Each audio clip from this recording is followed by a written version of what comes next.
So hi friends, இன்னைக்கு நம்ம வீடியோவில் என்ன பார்க்க போகிறோம்னு பார்த்தீங்கன்னா, வாட் இஸ் கிராஸ் வேலிடேஷன் அப்படிங்கிறத பார்க்கலாம். ஸோ கிராஸ் வேலிடேஷன் எதுக்கு யூஸ் பண்ணுறோம், அதுனா என்ன அப்படிங்கிறத தெளிவாக பார்க்கலாம். ஸோ வீடியோ ஸ்கிப் பண்ணாமல் கம்ப்ளீட்டாக பாருங்கள் ஃப்ரெண்ட்ஸ். ஸோ ஜென்ரலாக ஒரு பேசிக் டெஃபினேஷன் கிராஸ் வேலிடேஷனை பொறுத்த வரைக்கும் என்னன்றதை சொல்கிறேன். அதுக்கு முன்னாடி மிஷின் லேர்னிங்னா என்ன ஃப்ரெண்ட்ஸ்? மிஷின் லேர்னிங்கை பொறுத்த வரைக்கும் நம்மக்கிட்ட ஒரு டேட்டா செட் இருக்கும். அந்த டேட்டா செட்டை வந்து நம்ம ஒரு மாடலில் ஃபிட் பண்ணுவோம். அதை ஃபிட் பண்ணி ஒரு அவுட்புட் வந்து ப்ரெடிக்ட் பண்ணும். அதாவது இந்த டிபெண்ட் வேரியபிளில் இட் ப்ரெடிக்ட்ஸ். கரெக்டுங்களா? அது ஸ்டெப் பை ஸ்டெப், அதாவது கிரேடியண்ட்டாவோ இல்லை வந்து கிராஜுவலாகவோ வந்து ஸ்டெப் பை ஸ்டெப்பாக அது வந்து இம்ப்ரூவ் ஆகிக்கிட்டே போகும். அதை தான் நம்ம இட்டரேட்டிவ் ப்ராசஸ் அப்படின்ற மாதிரி சொல்லுவோம். சரிங்களா?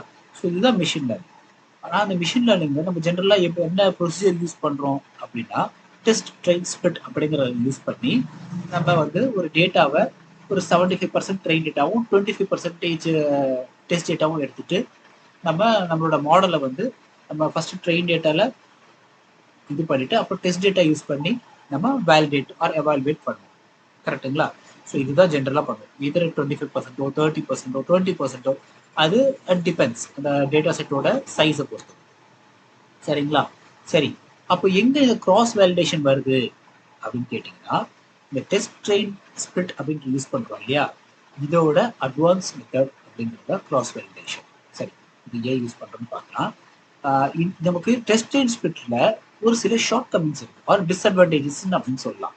என்னன்னு பார்த்தீங்கன்னா, இப்போ ஒரு டேட்டா செட், இந்த டெஃபினேஷன் நான் இங்கே எழுதியிருக்கேன் இல்லையா ஃப்ரெண்ட்ஸ், இந்த ஐபிஒய்என்பி வந்து நான் உங்களுக்கு ஷேர் பண்ணுறேன். அது என்னன்றது ரீட் அவுட் பண்ணிக்கோங்க.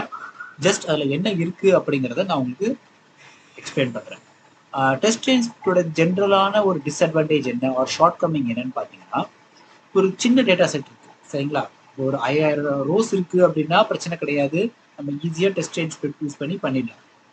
ஆனால் ஒரு சின்ன டேட்டா செட் இருக்குது, 1000 and below இருக்குன்ற பட்சத்தில் அதோட அவுட்புட் ப்ரெடிக்ஷன் வந்து பார்த்தீங்க அப்படின்னா பெட்டராக இருக்குது. நம்ம ஃபார் எக்ஸாம்பிள் இப்போ 70% டேட்டா எடுத்தால் கூட உங்களுக்கு வந்து ஈஸியாக ட்ரெயின் பண்ணி கொடுத்துரும். அதே மாதிரி டெஸ்ட்டு, அதாவது அன்சீன் டேட்டாவை வந்து நம்ம வேலிடேஷனோ இல்லை எவால்யூஷன் பண்ணுறதுக்கோ அந்த மாடலில் ஃபிட் பண்ணும்போது அது ஒரு வகையான ரிசல்ட் கொடுக்கும்.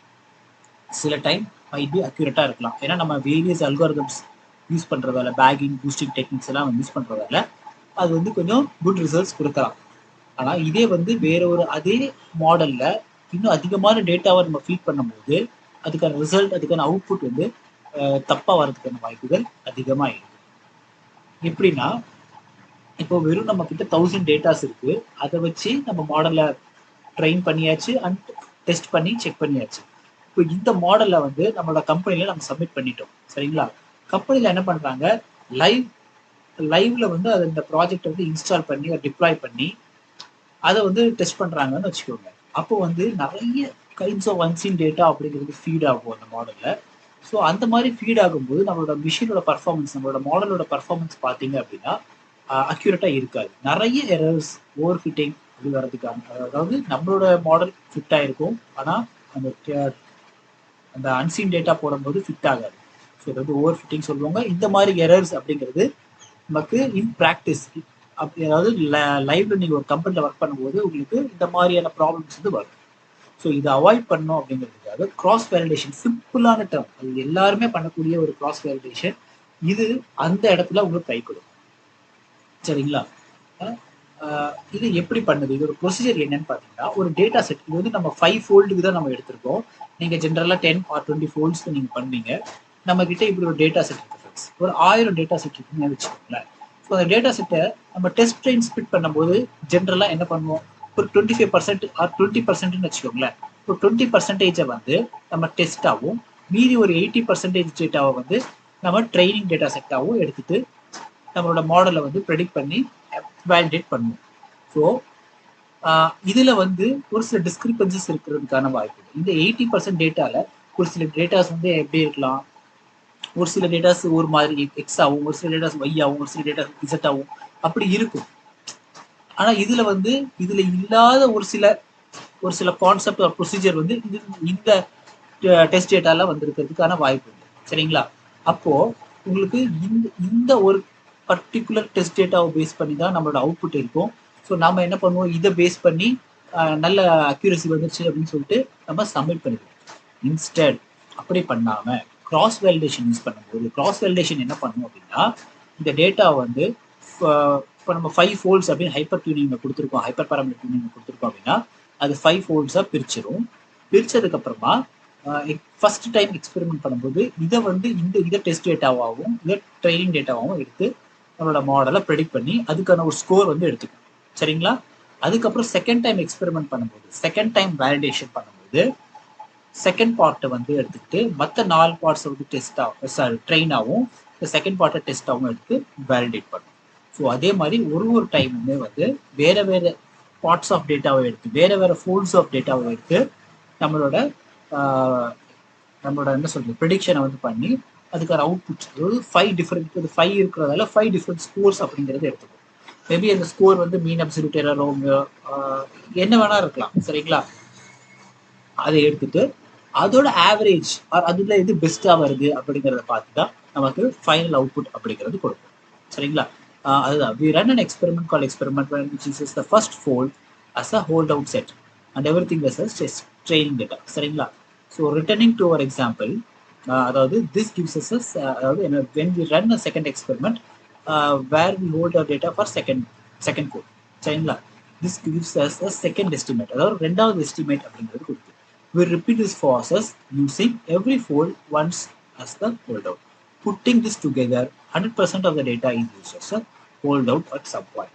Friends, இப்போ வந்து எல்லா டேட்டாவுமே வந்து நம்ம யூஸ் பண்ணி நம்மளோட டேட்டாவை வந்து ப்ரெடிக்ட் பண்ணி பார்த்தாச்சு. அதுக்கப்புறம் அதில் எது குட் அவுட்புட் கொடுக்குதோ அதை பேஸ் பண்ணி நம்ம நம்மளோட அவுட்புட் ப்ரெடிக்ஷன் அப்படிங்கிறத நம்ம யூஸ் பண்ணுவோம். நம்மளோட மாடலை வந்து அதை வச்சு பில்ட் பண்ணுவோம். சரிங்களா? இதில் வந்து ட்ரேட் ஆஃப்ஸ் அப்படிங்கிற ஒரு கான்செப்ட். ட்ரேட் ஆஃப் அப்படின்னா என்னன்னா, ஒரு எக்ஸ்பெரிமெண்ட்லையுமே சில இடத்துக்கு அப்புறமா டிக்ரீஸோ சில இடத்துக்கு அப்புறமா இன்க்ரீஸோ அப்படிங்கிறது மாதிரி ஆகும். ஸோ அந்த பாயிண்ட்டை தான் நம்ம ட்ரேட் ஆஃப் அப்படிங்கிறது சொல்லுவோம். இது எல்லாத்தையுமே சரி, இது ஒரு கர்வ் இருக்குன்னு வச்சுக்கோங்களேன். இந்த கர்வ் வந்து ஒரு பாயிண்ட்டுக்கு அப்புறமா இன்க்ரீஸ் ஆகுதுன்னா அந்த பாயிண்ட் வந்து ட்ரேட் ஆஃப். அதாவது அந்த 5 எக்ஸ்பெரிமெண்ட்டுமே, இந்த 5 எக்ஸ்பெரிமெண்ட்டோட வேல்யூஸுமே ஒரு குறிப்பிட்ட பாயிண்ட்ல மீட் ஆகும். அந்த ஒரு பிளாட் நீங்க பண்ணும்போது, இப்போ இந்த எக்ஸ்பெரிமெண்ட் வந்து இப்படி வந்துருக்குன்னு வச்சுக்கோங்களேன், ஒரு பிளாட். இந்த எக்ஸ்பெரிமெண்ட் வந்து இப்படி வந்திருக்கு அப்படின்னா, ஸோ ஒரு குறிப்பிட்ட பாயிண்ட்ல அது மீட் ஆகும். சரிங்களா? That is called trade off point. சரிங்களா? ஓகே, சரி. இப்போ நம்ம ஒரு எக்ஸாம்பிள் வழியா இந்த கிராஸ் வேலிடேஷன் பார்த்துக்கலாம். இந்த கிராஸ் வேலிடேஷனுக்குமே ஒரு சில டிஸ்அட்வான்டேஜஸ் இருக்கு, அது லாஸ்ட்டாக சொல்றேன். ஸோ இப்போ வந்து நான் என்ன பண்ண போறேன் அப்படின்னு பார்த்தீங்கன்னா, ஒரு சிம்பிள் ஒரு டேட்டா செட். சரிங்களா? ஒரு டேட்டாவை எடுத்துக்கிட்டேன். டேட்டா செட் ஆல்ரெடி நான் இந்த ஃபோல்டரில் வச்சிருக்கிறதால, கிராஸ் வேலிடேஷனோட ஃபோல்டர் இருக்கிறதால நான் அப்படியே அதை எடுத்து யூஸ் பண்ண போகிறேன். சரிங்களா? ஸோ அதில் இருந்த ரூம்ஸ், டிஸ்டன்ஸ், லேண்ட் சைஸ், இந்த காலம்ஸ் மட்டும்தான் நான் எடுக்கிறேன். அதில் எக்ஸோட டேட்டா வந்து இதை கால்ஸ் டு யூஸ் இதை நான் எடுத்துக்கிட்டேன். டேட்டாவோட ப்ரைஸை வந்து நான் ஒய்ல நான் எடுத்துக்கிட்டேன். சரிங்களா? ஸோ இந்த எல்லா காலர்ஸ் இண்டிபெண்டன்ட் ஃபீச்சர்ஸை வந்து ஒரு ஆப்ஜெக்டில் நான் ஸ்டோர் பண்ணிவிட்டு அந்த ஆப்ஜெக்டை வந்து நான் என்ன கொடுத்துருக்கேன், எக்ஸுக்கு நான் கொடுத்துட்டேன். ஒய்ல வந்து ஜஸ்ட் டிபெண்டன்ட் வேரியபிள் மட்டும் கொடுத்துட்டு நான் அதை ரன் பண்ணுறேன். ஸோ இதெல்லாம் பேசிக் ஸ்டெப்ஸ் ஃப்ரெண்ட்ஸ், இதெல்லாம் ஒன்றும் காம்ப்ளிகேஷன் கிடையாது. சரிங்களா? இப்போ நம்ம என்ன பண்ணுறோம், ஒரு பைப் லைனில் இந்த எக்ஸ்பெரிமெண்ட்ஸ் வேல்யூஸ் எல்லாம் இருக்கு இல்லையா ஃப்ரெண்ட்ஸ், இதை வந்து ஒரு பைப் லைனில் நம்ம தனித்தனியாக போட்டு வச்சுக்கலாம். ஸோ அதுக்காக நான் ஒரு பைப் லைன் அப்படிங்கிறத கிரியேட் பண்ண போகிறேன். ஸோ அதுக்காக நான் என்ன பண்ணுறேன்னா, ரேண்டம் ஃபாரஸ்ட் அது போடுறதுக்கு முன்னாடி இந்த பைப் லைன் என்ன பண்ணும், இம்ப்யூட்டர் என்ன பண்ணும் அப்படிங்கிறது சொல்கிறேன். So pipeline, make pipeline, இதான் syntax. And impute, simple imputer நான் எடுக்கிறேன். ஏன்னா ஏன் நான் சிம்பிள் இம்ப்யூட் எடுக்கிறேன்னா, இந்த டேட்டாவில் வந்து நான் ப்ரீ ப்ராசஸிங், நாய்ஸ் ஃபில்டரிங் எதுவுமே பண்ணல. சரிங்களா? இன்ஸ்டெட் ஆட்டோமேட்டிக்காக பண்ணுறதுக்காக சிம்பிள் இம்ப்யூட்டர் அப்படிங்கிறத நான் எடுத்து நான் பண்ணுறேன். சரிங்களா? ஸோ இது என்ன பண்ணுன்னா, இதில் மிஸ்ஸிங் வேல்யூஸ் அதெல்லாமே ஆட்டோமேட்டிக்காக இம்ப்யூட் பண்ணி கொடுத்துரும். சரிங்களா? ஸோ அதை நான் ரன் பண்ணிக்கிறேன். இதில் வந்து நீங்கள் இந்த ஸ்ட்ராட்டஜியுமே யூஸ் பண்ணலாம். நான் அதை கமெண்ட்டில் போட்டிருக்கேன். நீங்கள் ட்ரை பண்ணி பார்க்கணுன்னா நீங்கள் ட்ரை பண்ணி பாருங்கள். ஜஸ்ட் பிளெயினாக தான் நான் கொடுத்து அதை நான் யூஸ் பண்ணுறேன். சரிங்களா? எந்த ஹைப்பர் பேராமீட்டர்ஸுமே நான் கொடுக்கல. அதில் நீங்கள் கொடுக்கணும் அப்படின்ற பட்சத்தில் நீங்கள் கேன் ட்ரை இட். சரிங்களா? ஸோ ஒரு பைப் லைனை கிரியேட் பண்ணிட்டேன். தென் வி கெட் இப்போ finally we get cross validation score பார்க்கலாம். ஸோ அதுக்கு முன்னாடி பைப் லைன் எப்படி இருக்குன்னு பார்த்துட்டீங்க அப்படின்னா, அது சிம்பிள் இம்ப்யூட்டர். ஃபர்ஸ்ட் வந்து சிம்பிள் இம்ப்யூட்டர் வருது, அதுக்கப்புறம் ரேண்டம் ஃபாரஸ்ட் ரிக்ரெசரில் அந்த டேட்டா வந்து ஃபீட் ஆகி வருது. சரிங்களா? ஸோ இப்போ வந்து நமக்கு ரேண்டம் ஃபாரஸ்ட்டில் ஃபீட் ஆயிடுச்சு. ஸோ அது வந்து நமக்கு இப்போ இங்கே தெரியாது. இந்த பைப் லைனில் இந்த டேட்டா வந்து ஃபீட் ஆகிடும். ஸோ அந்த இப்போ இந்த பைப்லைன் நம்ம கிரியேட் பண்ணியாச்சு. இப்போ இந்த பைப்லைனை நம்ம எங்கே கொடுக்குறோம்னா இந்த கிராஸ் வேலிடேஷன் ஸ்கோரில் கொடுக்குறோம். சரிங்களா?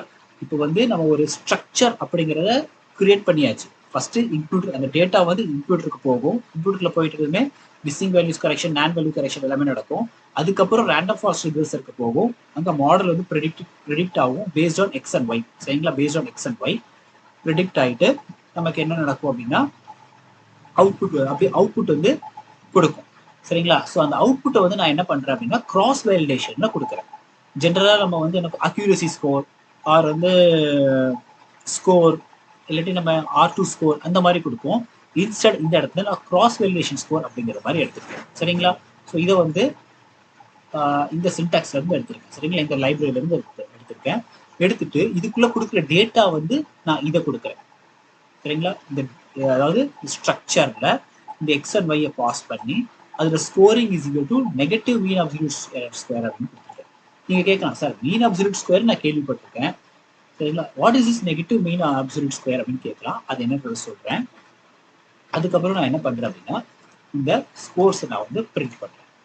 சரிங்களா ஃப்ரெண்ட்ஸ்?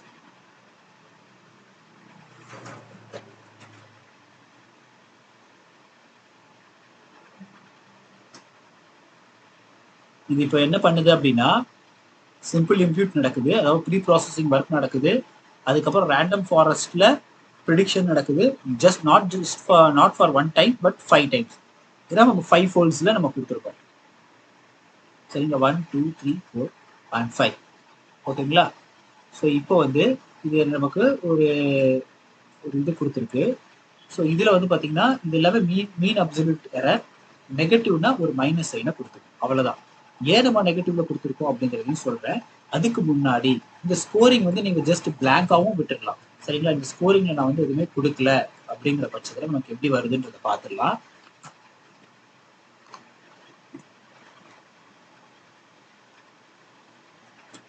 அகைன் அதே ப்ராசஸ் நடக்குது ஃப்ரெண்ட்ஸ்.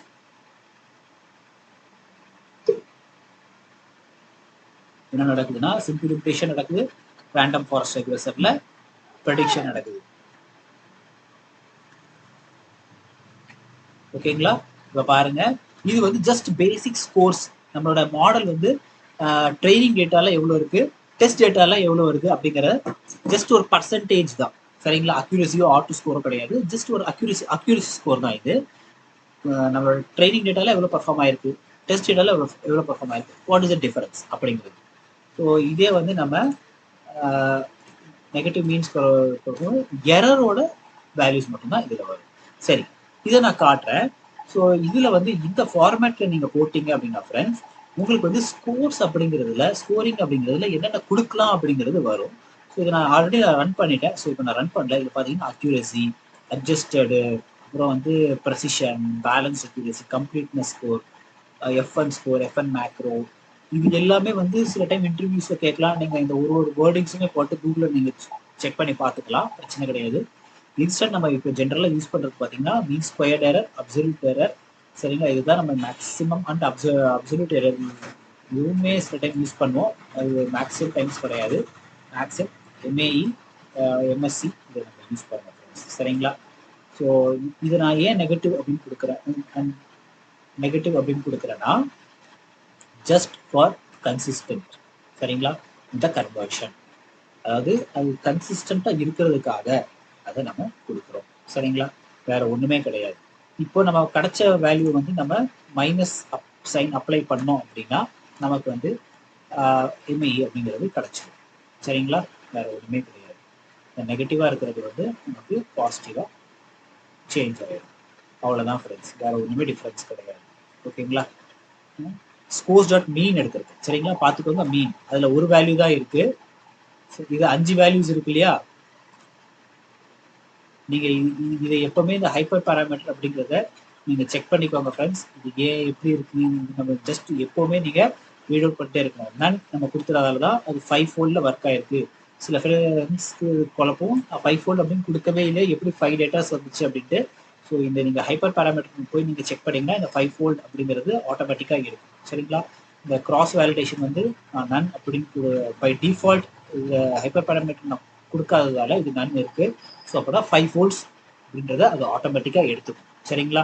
ஸோ அதனால தான் 5 ஃபோர்ஸ் டேட்டா கொடுத்துருக்கு. அதுக்கப்புறம் அதோட மீன் வேல்யூ நான் எடுத்துட்டேன். ஸோ இப்போ இதுதான் mean absolute error. Test train split பண்ணி அதுக்கப்புறம் ட்ரைனிங் டேட்டாவை ஃபீட் பண்ணிட்டு டெஸ்ட் டேட்டாவோட வேல்யூவேட் பண்ணிட்டு அதுக்கான மீன் எரர் எடுக்கிறதுக்கு பதிலாக நான் கிராஸ் வேலிடேஷன் யூஸ் பண்ணி இதுல இருந்து மீன் அப்சல்யூட் எரர் எடுத்துக்கிட்டேன். இது ஏன் இதோட அட்வான்டேஜ் என்ன அப்படின்றது சொன்னேன். டிஸ்அட்வான்டேஜ் என்ன அப்படின்னு பார்த்தீங்கன்னா, டிஸ்அட்வான்டேஜ் வந்து இது வந்து ஒரு சின்ன டேட்டா செட்டுக்கு நீங்க பர்ஃபார்ம் பண்ணும்போது பெட்டர் ரிசல்ட்ஸ் அதாவது கிடைக்கிறதுக்கு வாய்ப்பு இருக்கு. ஆனா இதே நீங்க பெரிய டேட்டா செட்ல போட்டீங்க அப்படின்னா ஃப்ரெண்ட்ஸ், பெரிய டேட்டா செட்டுக்கு டைம் வந்து நமக்கு வந்து அடிஷ்னலா எடுத்துக்கும். சரிங்களா? டெஸ்ட் ட்ரெயின் ஸ்பிட் பண்றதை விட கிராஸ் வெலிடேஷன் பண்ணும்போது நமக்கு நிறைய டைம் அப்படிங்கிறது எடுக்கும். பட் ஒன் டைம் நம்ம பண்றது தப்பு இல்லை. ஒன் டைம் பண்ணி நம்ம மாடல் வந்து நம்ம பில்ட் பண்ணலாம். சரிங்களா ஃப்ரெண்ட்ஸ்? ஓகே. நீங்க வேற ஏதாவது டேட்டா செட் நீங்க வச்சிருந்தீங்க அப்படின்னா நீங்க அதுல இந்த கிராஸ் வெலிடேஷன் அப்ளை பண்ணி டெஸ்ட் பண்ணி பாருங்க ஃப்ரெண்ட்ஸ். உங்களுக்கு இந்த வீடியோ பிடிச்சிருந்தது அப்படின்னா லைக் பண்ணுங்க, உங்க ஃப்ரெண்ட்ஸ்க்கு ஷேர் பண்ணி விடுங்க ஃப்ரெண்ட்ஸ். தேங்க்யூ.